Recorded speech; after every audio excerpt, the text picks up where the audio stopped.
All right, welcome back, everybody. We are on a new episode of Play It Forward. We got Keith Nixon Jr.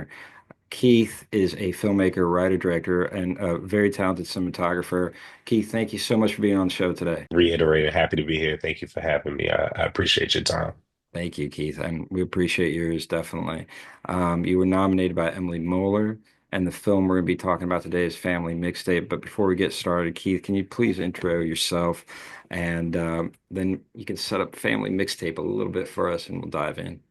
Yeah, of course. I'm Keith Nixon Jr. I'm from Virginia. I came into filmmaking a little bit late, but better late than never. I actually pursued STEM prior to filmmaking, and that forms a lot of my approach to filmmaking. But um, I wouldn't have been satisfied had I not kind of, scratched that creative itch, and that's what landed me in filmmaking. Spent 3 years out on the West Coast before landing in Atlanta. I've been here for a few months now, Oh, wow, but in very that new. time, yeah, very new. But in that time, everything's just kind of been built up to this moment. So that's the long and short of my journey. Cool. But in terms of my upbringing, that's what informed a lot of the project. Just kind of that rural Southern upbringing. And I think that's how I landed on Family Mixtape. So happy to talk about it. Awesome. Thank you for that intro. Yeah, Family Mixtape is so first I want to say STEM is science, technology, engineering, and Yes. mathematics. So we're going on a very sort of logical oriented approach, and then you really switch gears to really creative. And no doubt the that sort of logical, very rigorous structure is very important in filmmaking, as all filmmakers know, and it really is kind of helps support the creative foundation, and especially just having that kind of I think discipline as an artist, it helps really nice Yeah. balance. Yeah. So, and I know Atlanta's an Yeah. upcoming filmmaking center. So Yeah. that's really cool that you're there really on the ground up, and Yeah. congratulations and good luck, and Thank you. it should be Thank you. exciting. It sounds like an exciting thing. Yeah. Yeah. Um, Cool. Yeah. Family mixtape now. To get to that, it's a really pretty meditation. You call it an essay, and it's really, it's shot at night, and it really a beautiful picture. There are some day shots as well, and that are intercut, and there's just like really pretty kind of infinity looking light bulbs in the background that you did a nice job with. So the Thank you. cinematography is really dope, and Thank you. it's a very kind of poetic look at I think a family structure and this introduction of what seems to be like a new girlfriend to the Yeah. family. Is that Yeah. right? Can you elaborate any more on that? Yeah, of course. So I like to give this spill. All of my grandparents are one of nine, one of 10. Oh man. And that family dynamic, I tell people growing up, maybe 85% of my family was in with a, half an hour to an hour radius. And the other 15%, were probably 2 hours north, 2 hours south between Virginia, North Carolina, and Maryland. And so that shaped a lot of my upbringing where we would just have these very large family gatherings. And within that structure, there's a wealth of story that I believe has been untapped. And I think there's a celebratory nature to that family structure. And so I just started to kind of analyze these events. You had these events that happen throughout the year. And I've started writing to that. And so you know, not to kind of, spill the beans, but Family Mixtape in this iteration is kind of a proof of concept for something I'm working on, in a much larger capacity. But this was to satisfy a grad school requirement. I went to American Film Institute, and we have what's called the visual essay there. And so it's a 3-minute exercise shot on film without the benefit of dialogue. And so for me, it was really big to capture this feeling, right? This feeling of being new to a family, being new to this kind of system and this like existing dynamic. What does that feel like? Um, and funny enough, it's loosely based on real events. The lead in Family Mixtape is actually my fiance, and kind of threw her in the fire when she first met my family. You know, it was Easter Sunday, and there were probably every bit of 70, 80 of us in this just one space. Wow. And granted, she kind of knew some of us and had been around some of us. We went to high school together, but to kind of put her into this like, very overwhelming, like, massive Right. family structure. Yeah. And so that kind of served as inspiration for Family Mixtape in this context. But yeah, that's just a lot of what I'm doing, as an artist, as a filmmaker, is just trying to capture a feeling, but specific to this demographic. I think it's a demographic that's kind of been overlooked and under considered. And I think, I've kind of challenge myself to contextualize this demographic and some of the stories around it. And Family Mixtape is just an entry point into that, if you will. Yeah, cool. Um, I think it's a really relevant topic, especially now as people are coming out of COVID and people are looking for community, and most people don't have families that are that size, with Mhm. your grandparents having, around, we said 9 to 10. Yeah, I yeah, mean, that's yeah, that's crazy. And yeah, so, that's a real built-in community. yeah. And Mhm, people are really hungry and desperate for that. And, mhm. trying to build that internally, and especially now, I think, most people are, to have 3 kids is a lot. Yeah. When you talk about demographic, are you talking about big families, or are you talking about something that's even more specific? Um, it's definitely kind of a niche um audience, but I would say Southern large Black families. Yeah, And the reason that I try to apply that level of specificity is because I think I'm really interested in conversations around cultural memory and cultural retention, and how certain traditions and certain cultural aspects and nuances and intricacies kind of uh, remain generationally, even in ways that we don't consciously recognize. And so, I'm from Virginia, and there's always this debate about whether or not Virginia is the South, which I think is a moot point. But within this area of Virginia that I grew up, it is very rural. It is very it's country, as we say. And so this is this demographic has just always piqued my interest. Even before filmmaking was it, hmm I hmm think I always recognized that this was just a unique position that I found myself in. I mean, my Yeah. grandfather, my maternal grandfather, he lives on this plot of land, we call it the place. And, at one point in time, it was 8 houses in succession, maybe half a mile on this stretch of land Mhm. that his great grandfather left to his grandfather and left to his father. His And then great grandfather. yeah, and they subdivided the land into like 8, 9 plots of land. And I think that that is something that we don't often talk about with regard to the Black community, but how land ownership, particularly in the South, really determines the trajectory of subsequent generations. And For so, sure.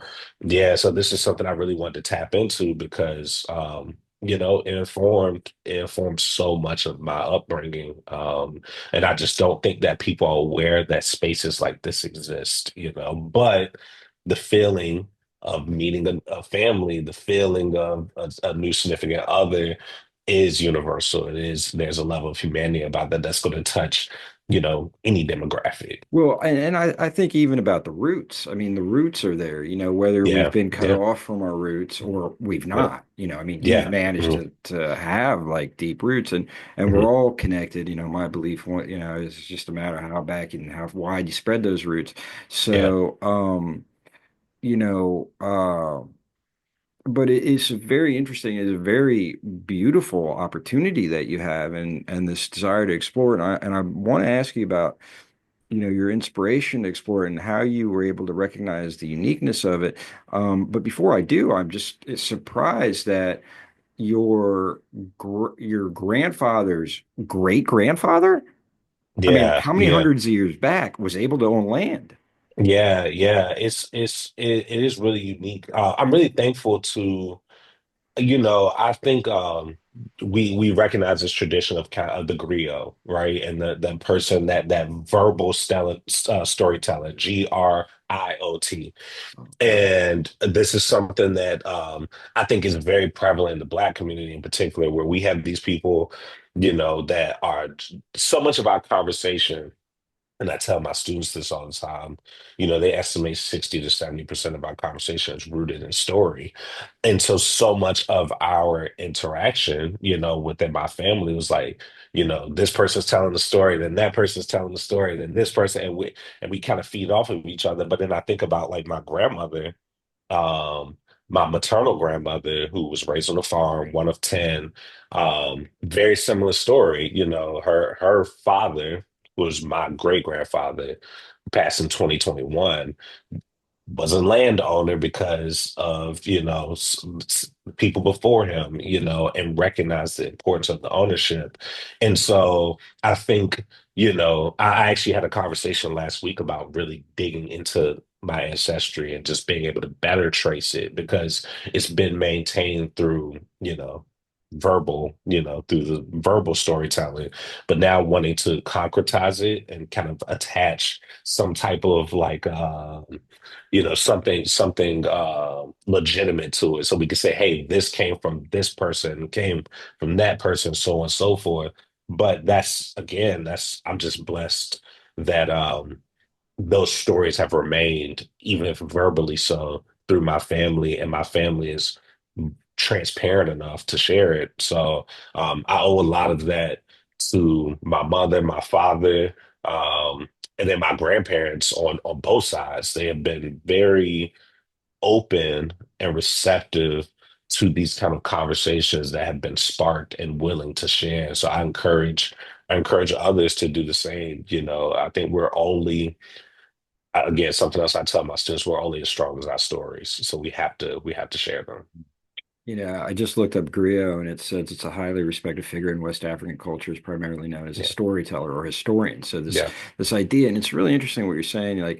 It's so unique, man. You've got this rich cultural history that's grounded in the land, with a sense of place as well Yeah. as a sense of people.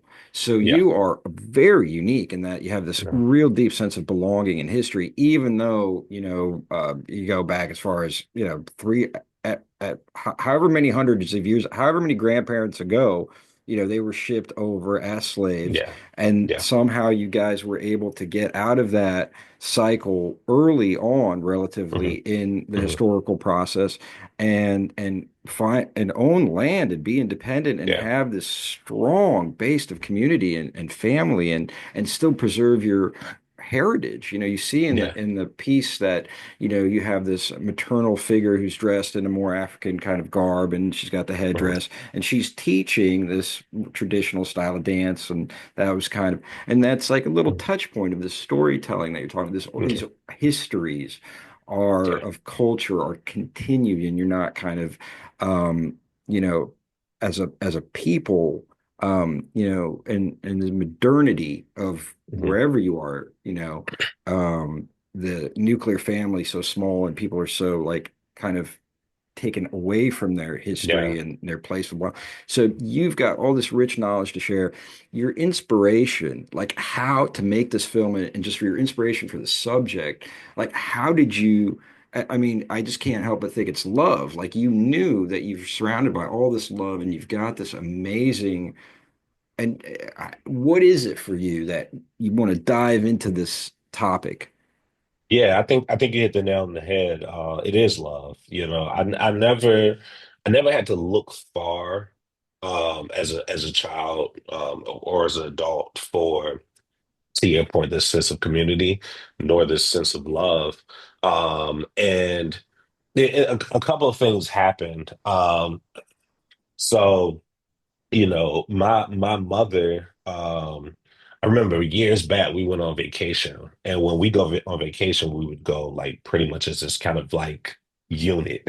So it was quite a few of us.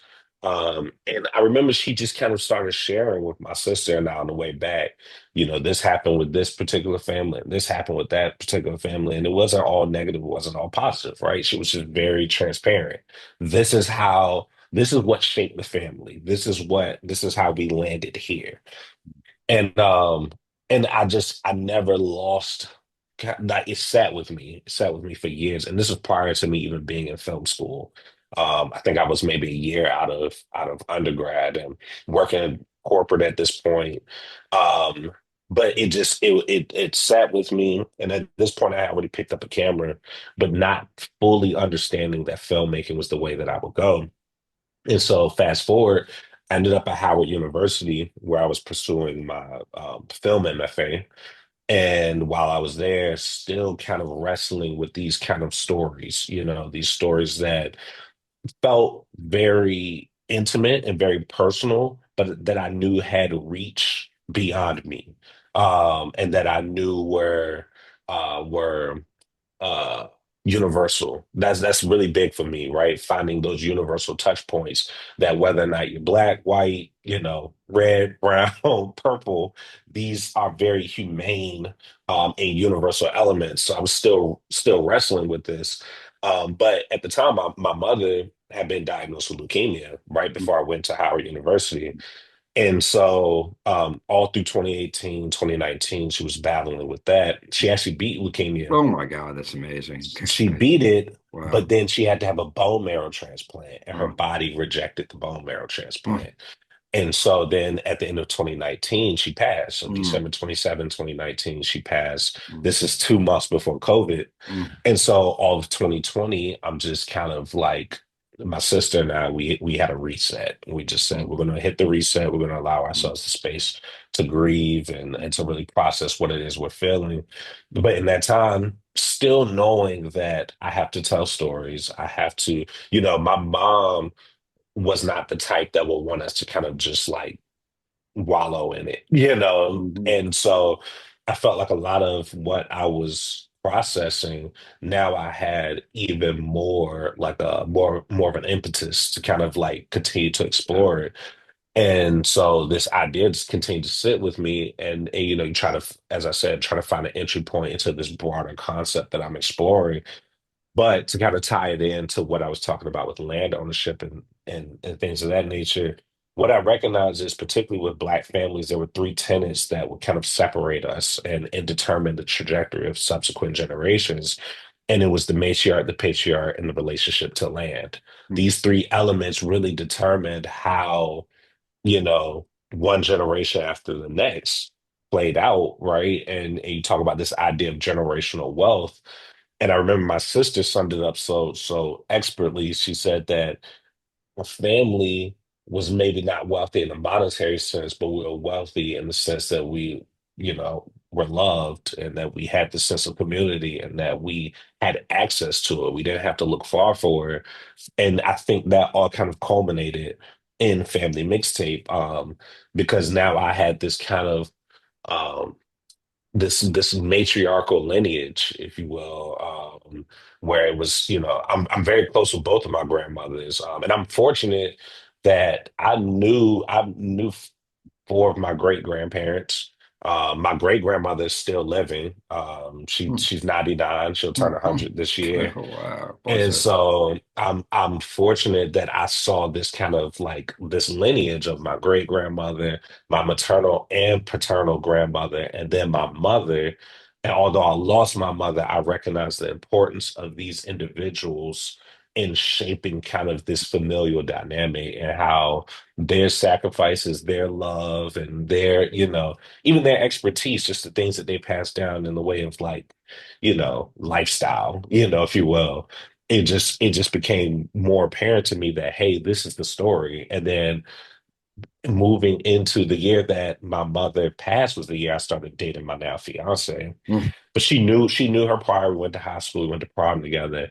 But then recognizing the importance of this very like feminine energy in my life, mm, and having access to it, and I just wanted to tap into that.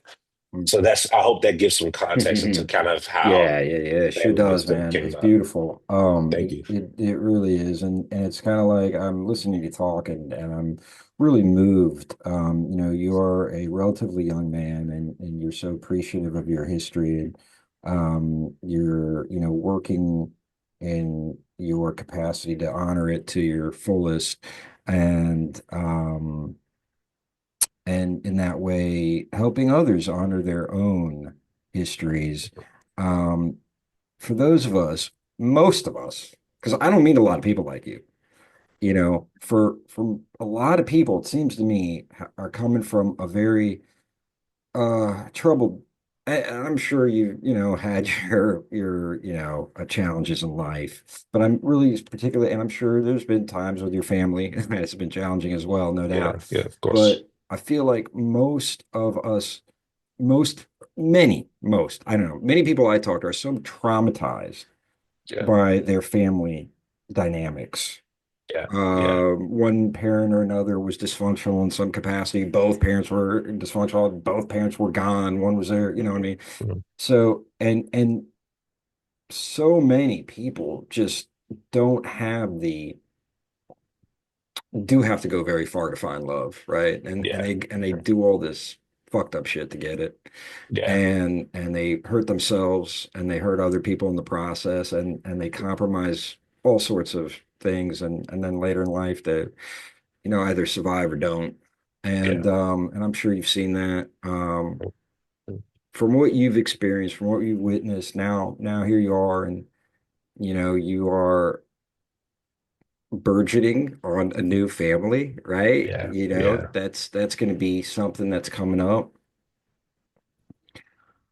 What is it? How do we, as human beings, in the face of egos, desires, Mhm. um, immaturity, all Yeah, those things that keep us in mhm. conflict with one another, Yeah.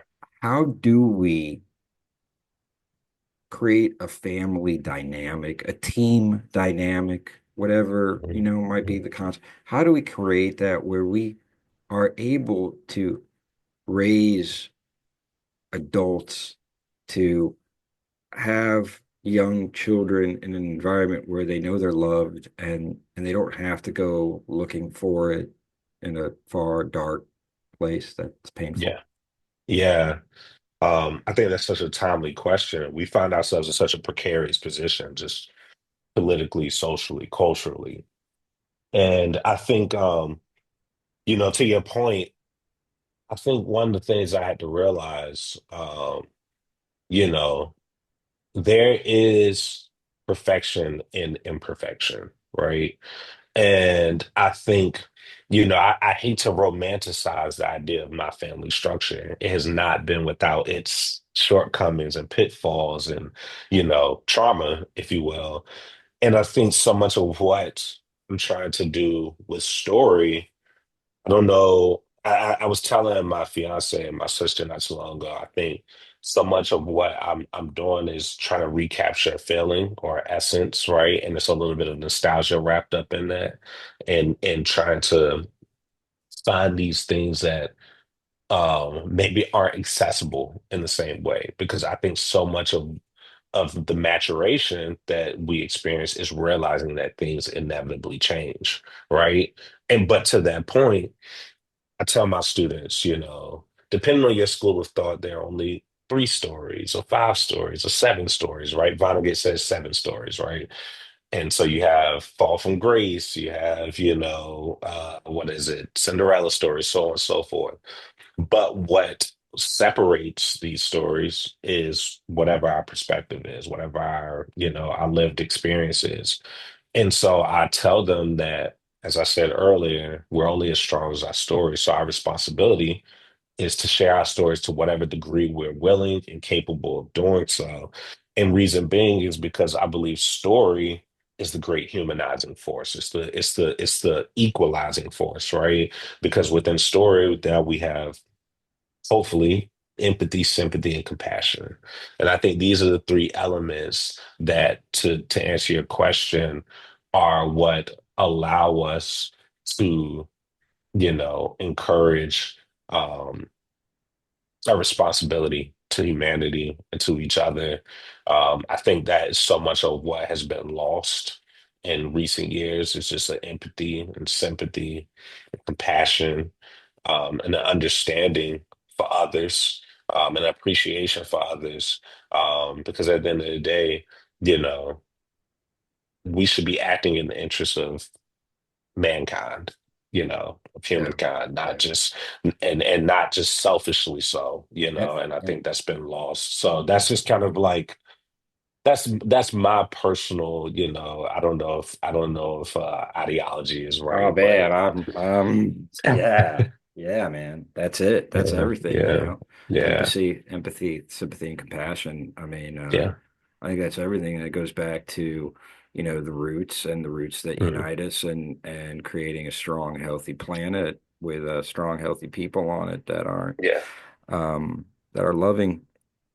yeah, yeah, Thank you. 100%. Thank Of you, course, thank Keith. you, thank Yeah. you. No, Yeah, it's a really special and you're very clear. It's a very special place and it's very clear. And by essence, it sounds like there's a level of pure consciousness that you're going for. And it's interesting where you're going to end up with that because I wonder, that pure consciousness that is nostalgic is is also, in my opinion, able to be experienced in the present. yeah, yeah, And so finding that like connection that is universal, that is now and that is still in touch with maybe people who've passed, yeah, um, you yeah, know, yeah. um, yeah. Is uh Mhm. is there anything else you wanted to say that's top of mind? Oh man, well, I appreciate the time one. You're very kind. Thanks, man. Yeah, yeah. It's funny because I did this project a little while back. It hasn't been a long time, but I still find that I always appreciate new perspectives on it. And I just appreciate your time and attention to it because I think you tapped into some things there that I haven't had an opportunity to talk about. And I try to imbue whatever I do with meaning. I don't believe in creating in kind of a vacuum. I like to think that the things I do have reach, and have consequence, beyond that kind of moment. Yeah. And so that was something I wanted to carry through through the entirety of the process. And not to be um, you know, self-congratulatory or anything, but for me, and I think it's okay if I say this. It's I okay. wanted to I wanted to maintain this feeling throughout the entirety of of the film, and so I think 80% of my crew was black. All my I think I had my entire camera crew was black women. I don't know if that's ever been done, at least at AFI. I don't. It was black, steady cam op, first AC, second AC, PA, black women all throughout. And then, I wanted to build a space that was conducive to this kind of, story that I was telling. And it was a family affair for me. As I said, the lead is my fiance. My sister was there, and Yeah. everybody that was there, I consider family, friends on some level. No matter the race, creed, ethnicity, any of that, it still was everybody there was there because there was some type of connection. So I just hope to encourage people to kind of build similar spaces, connect with those that are familiar, but that have the best interests of the story in mind, not just your best interests. So That's yeah, huge. And what I hear yeah, you saying is, cultivating the feminine. So you're yeah, cultivating the feminine yeah, in front of the camera and behind the camera and that yeah, energy translated. And ultimately what I hear you saying is that what's so important is to have work with a crew that does have the vision at heart. And that's really important and can be challenging. And I yeah, know I made films, one in particular that was extremely passionate to me and I think it's important to be on the same page with everybody that has the same or similar passion, or else yeah. there's conflict, Yeah, yeah, unnecessary 100%. conflict, Yeah, unnecessary 100%. conflict. Yeah, yeah, Sense making. family mixtape. How do you feel you've been changed? Oh wow. I think it's funny because I graduated into the strike, so I'm only I'm just shy of 2 years out of school, and this is the industry that was still recovering from the pandemic, and then moving into the strike, and then obviously the unfortunate event that was the wildfires. And so, again, just in the way of trying to think beyond myself, I'm like, hey, this is bigger than just making movies, right? And I always tell my crew, we're making movies, we're not saving lives. It's a privilege to make movies. Um, but stories can save lives, as I've said time and time today. And so, we're here in the service of the story. And so to kind of tie it back to Family Mixtape, it was indeed a privilege to be able to make this film under these circumstances. But in the time since, I think I realized, like, you know, I'm thankful to be doing this with a sense of purpose. And I know that I can do it with a level of intention that I think is necessary for the work. For those who have been to grad school, there's a lot of red tape when it comes to getting, as it is in the industry at large, but there's a lot of red tape when it comes to getting these things made. But if I'm able to do so and do something that is intently personal and very familiar under those circumstances, I know I can do it elsewhere. And so I think that I've just been trying to be very deliberate and very intentional as I navigate this industry, under these circumstances. So, I hope that answers your I question, think it's a but wise move. I think it's very wise, and I think yeah, that's you've got. I really honor what you're saying in terms of keeping true to yourself, and not necessarily taking what you can get or reaching too high or whatever it might be, just really following your own heart and integrity in what your pursuit is. And I think it's a really wise move, really yeah. mature move. And Thank you, Keith, I really, it's been a privilege to speak to you. Thank you for sharing. thank you. Really, thank you for sharing yourself. Thank you for sharing your work. Thank you for sharing. It's such a inspiring thing to see a mature young adult male show up in a mature way Thank and you. represent. And because there's a lot of people that are looking for a guide, and so it's wonderful to see that. It's going to be beautiful things only in your future. Thank And you. Keith Nixon Jr., filmmaker, writer, director, cinematographer. Thank you, man, for being on the show.